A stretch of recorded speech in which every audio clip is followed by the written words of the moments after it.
I heard my heartbeat slowing on that hospital monitor, yet through the half-open door, I heard them whispering about selling my beach house before the summer market cooled. My hands were too weak to move, my eyes half shut, but my mind was sharp enough to catch every cruel word they said about what to do with my jewelry, my furniture, even the bed I had slept in for 43 years. They thought I would not hear them. They thought I would never speak again. They thought I was already gone. Thank you for listening to my story. Tell me in the comments where you are listening from, so I know who is keeping me company tonight. Because as I lay in that cold hospital room, tubes in my arms and machines breathing for me, I thought I was surrounded by love. Yet every muffled step in the hallway felt like a reminder that sometimes those you spent your whole life protecting are simply waiting for you to fade, so they can erase your name from everything you built. I remember lying perfectly still while my daughter spoke to a realtor on the phone just outside my curtain, smiling as she explained that the deed would be easy to transfer, since I had no idea what was happening. She said it so gently I almost believed she still cared. But in that moment, I understood that survival would no longer mean just living through the heart attack.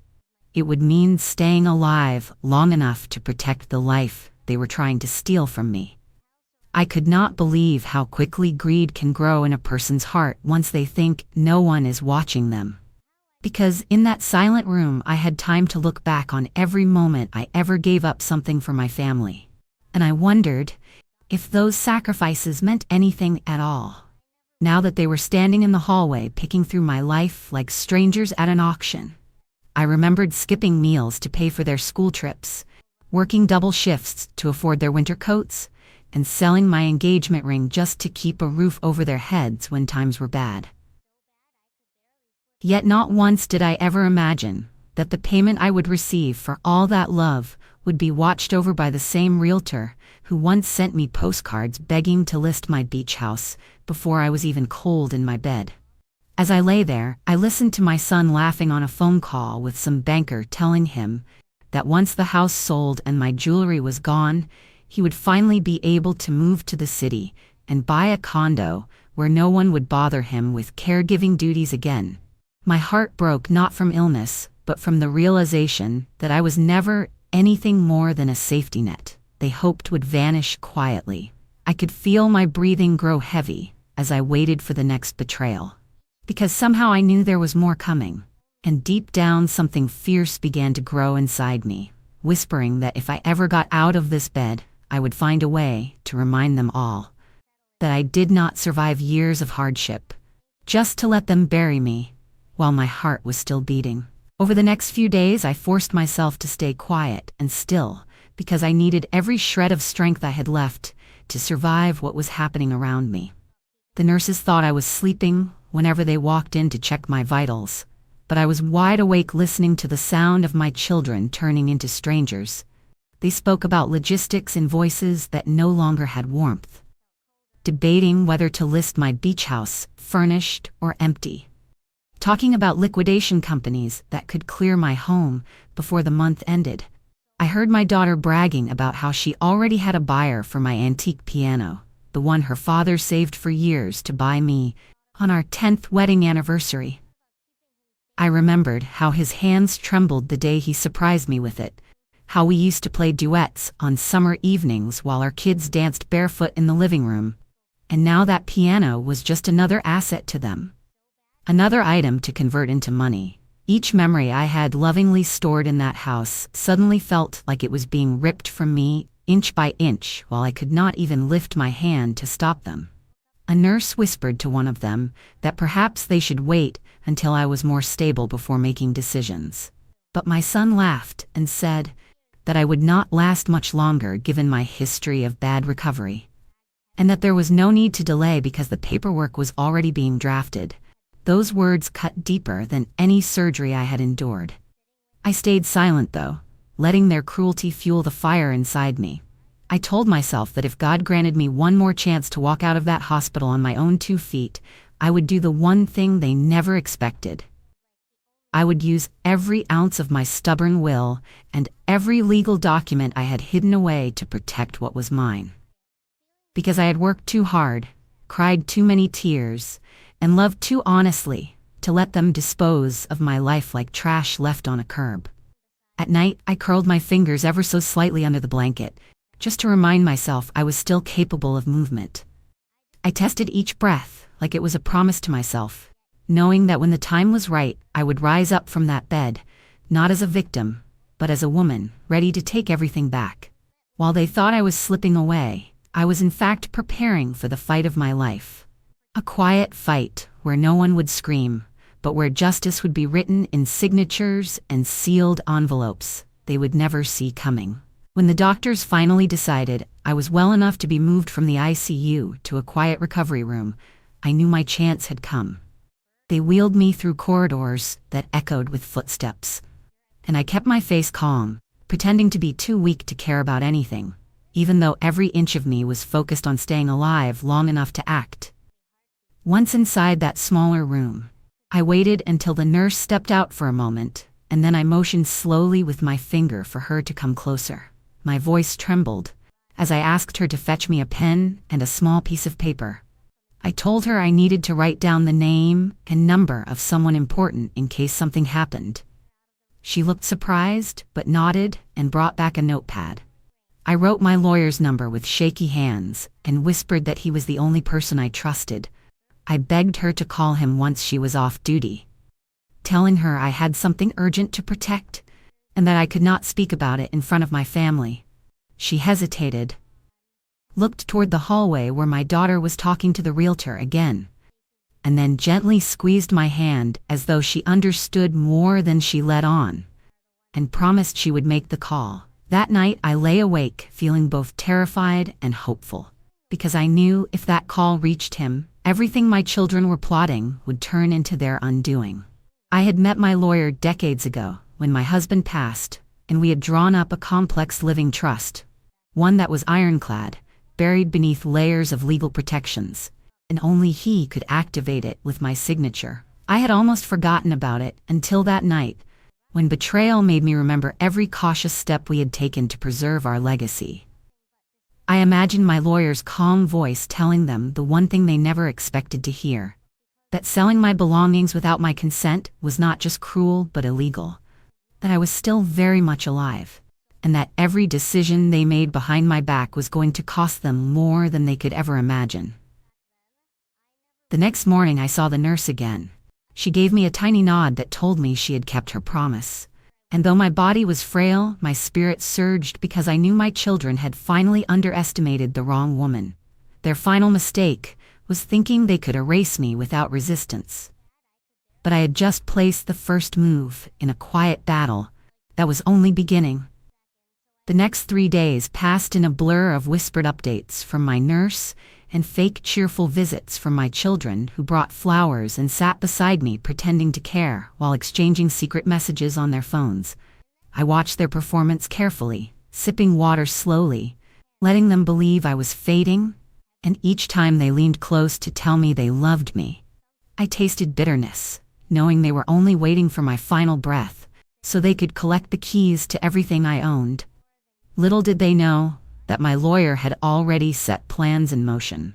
He told the nurse that he would be filing a protective injunction on my behalf to freeze all property transactions and bank movements until I was fully recovered. The nurse delivered this message to me in a hushed tone while pretending to adjust my blankets. My heart swelled with relief, but I refused to show a flicker of emotion when my daughter arrived later that afternoon, dressed elegantly, as if she had just come from a celebratory lunch. She smiled sweetly and told me she hoped I would find peace soon.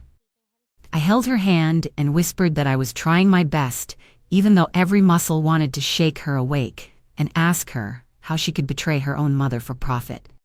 Instead, I smoothed her hair like I used to when she was a little girl, and watched guilt flicker in her eyes. Perhaps part of her knew deep down that I was not as helpless as I seemed. When they finally left that evening, I asked the nurse to help me sit up so I could look out of the window. I saw a sliver of sunset and promised myself that once I was strong enough to walk, I would drive past my beach house and reclaim every memory they tried to steal from me. I would change locks, shred documents, and make sure the world saw them for what they truly were. Not devoted children grieving a dying mother, but vultures preying on what they believed was an easy inheritance. I believe God gives every wounded heart a moment to rise again. And mine had just begun to beat with a fierce determination that even illness could not stop. So while they planned my funeral, I was quietly preparing to walk back into my life and remind them that I was not only alive, but unstoppable. By the end of that week, I felt strong enough to move without help. My legs trembled slightly as I placed my feet on the cold hospital floor. But inside I felt a surge of pride because I had survived what was meant to finish me. The doctors insisted I stay longer for observation, but I begged them to discharge me, claiming I missed my home. They reluctantly agreed on the condition that I return in a few days for follow-up tests. I nodded gratefully, though my real plan was to go somewhere else first. When the nurse wheeled me outside into the open air, I breathed deeply, as if I were tasting freedom for the first time. She helped me into a taxi and whispered that everything had been filed and that my lawyer was waiting for my call. I squeezed her hand with gratitude and watched the hospital grow smaller in the rear mirror. Instead of going straight home, I asked the driver to take me to a modest motel near the coast. There I checked in under a different name, using a small emergency cash stash I had insisted on keeping years ago, despite my children telling me it was old-fashioned. Once inside the quiet room, I phoned my lawyer, and he informed me that the temporary injunction was in place, meaning all attempts to sell my belongings had been blocked. He also confirmed that my daughter and son had been notified indirectly, which explained why neither had contacted me in over a day. I sat on that bed, picturing their shock and anger when they realized their golden opportunity had vanished. I imagined my daughter insisting there must be a mistake, and my son demanding to know who dared to interfere. What I did next surprised even me, because rather than rushing home, I decided to watch from a distance. I wrapped a scarf around my head, put on large sunglasses, and drove my motel rental car slowly past my own beach house. I saw a luxury vehicle parked outside, and a realtor standing by the gate looking irritated, as though a deal had suddenly fallen apart. A wave of satisfaction warmed me, because that house was my pride and joy. The place where my husband once held my hand and told me we would grow old together. I parked at the far end of the street and stared at my home for a long moment, promising myself that soon I would walk through that door again, not as their pitiful mother needing care, but as a warrior who had come back for everything that was hers. I waited until nightfall before making my next move, because I wanted to be certain that my children were not inside that house anymore. When the streetlights flickered on and the realtor's car disappeared into the darkness, I stepped out of my motel room, pulled my coat tight around me, and drove back toward my beach house one more time. The road felt both familiar and foreign, as memories of summer barbecues, laughter, and music floated through my mind.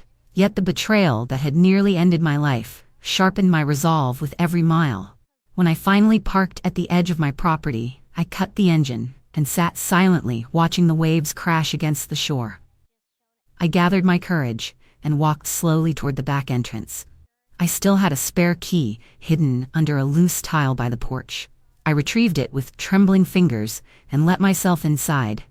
As soon as I crossed the threshold, I felt a shiver, not from the cold but from the realization that my life had been inches away from being erased. I moved through each room quietly, flicking light switches on and off, just to prove to myself that I was truly back. The living room furniture had been rearranged by strangers who thought they would own it soon. I straightened a painting on the wall that hung crooked, and found a chipped family photo on the mantel that they must have knocked over while packing boxes. I placed it upright and whispered a promise to my late husband that I would restore everything they tried to destroy. I opened the curtains and stared out at the moonlit ocean, the same view I had fallen in love with decades earlier when we could barely afford it.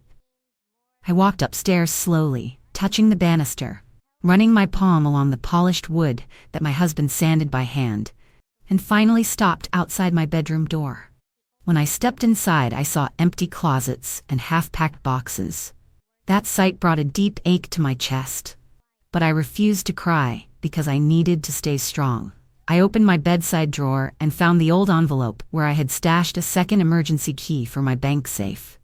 I slipped it into my purse and told myself that tomorrow I would visit every financial institution and secure every account my children had tried to unlock.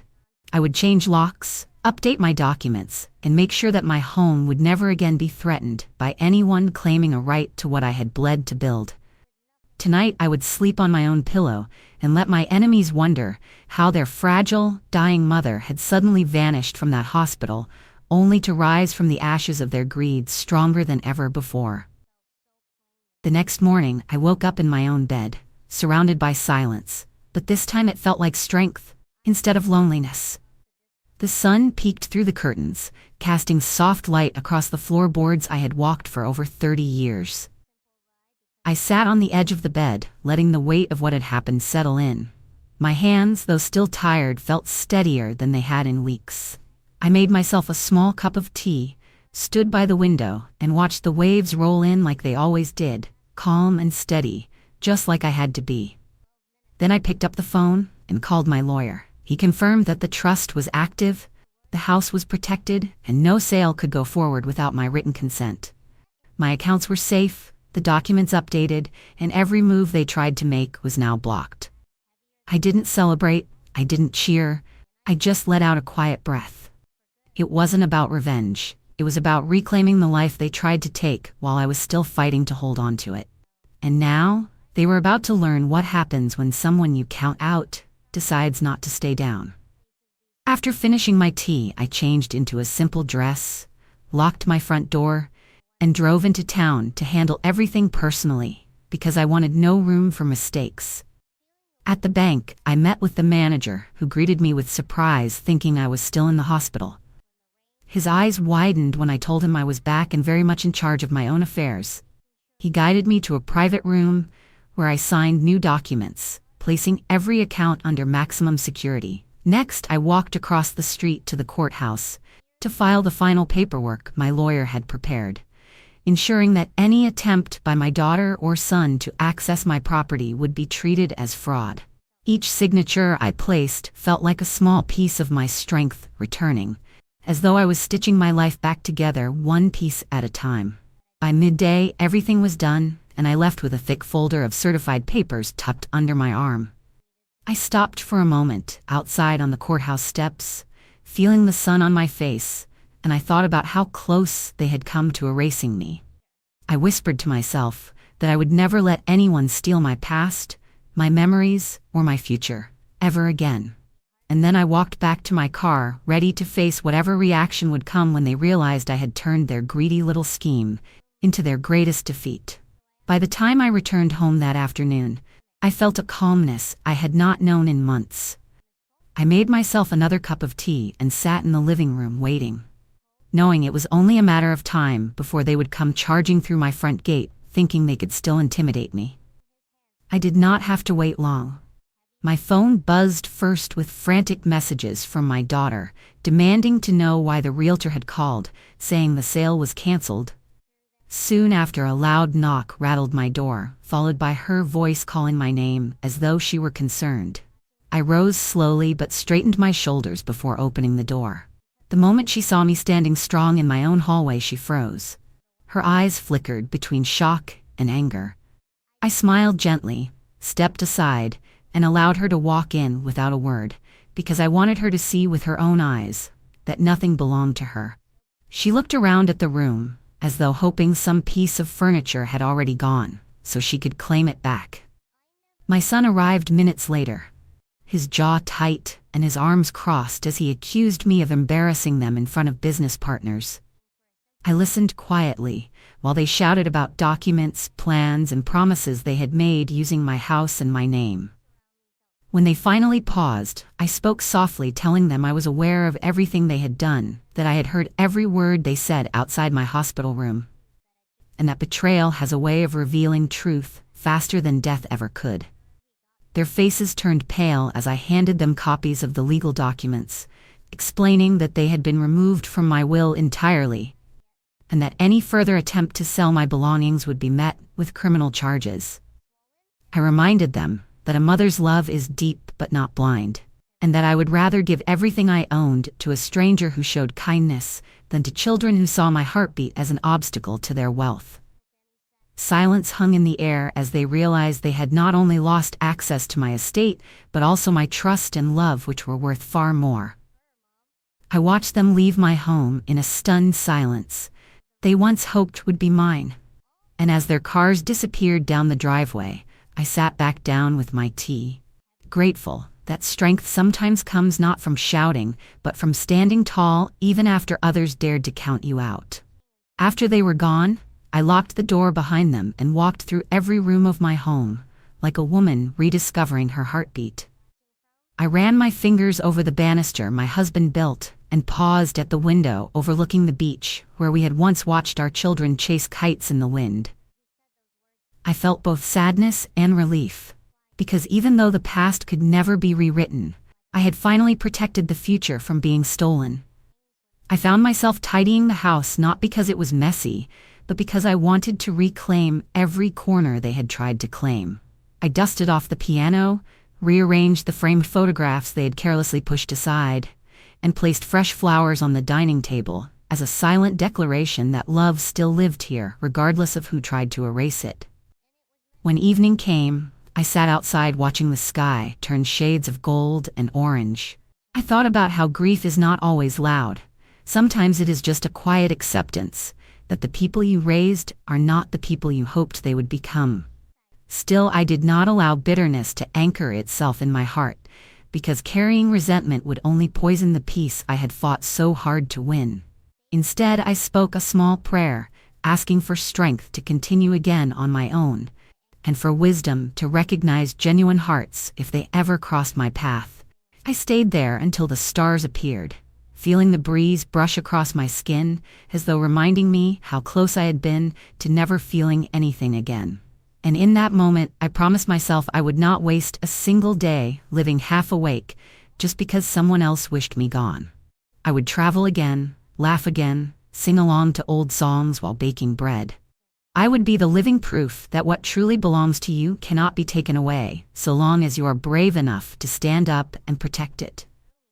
When I finally went back inside, I felt lighter, knowing that survival was not just about avoiding death, but about choosing life, even when those you loved most tried to profit from your funeral before the first tear had even dried from their eyes. In the days that followed, life settled into a quiet rhythm that felt richer than anything money could ever buy. I no longer woke up with fear in my chest, but with a calm determination to enjoy every breath. I planted new flowers in my garden, donated some of my belongings to people who truly needed them, and let go of the idea that love must always come from those who share your blood. Because sometimes peace comes from choosing your own family in the form of kind souls who ask for nothing but your company.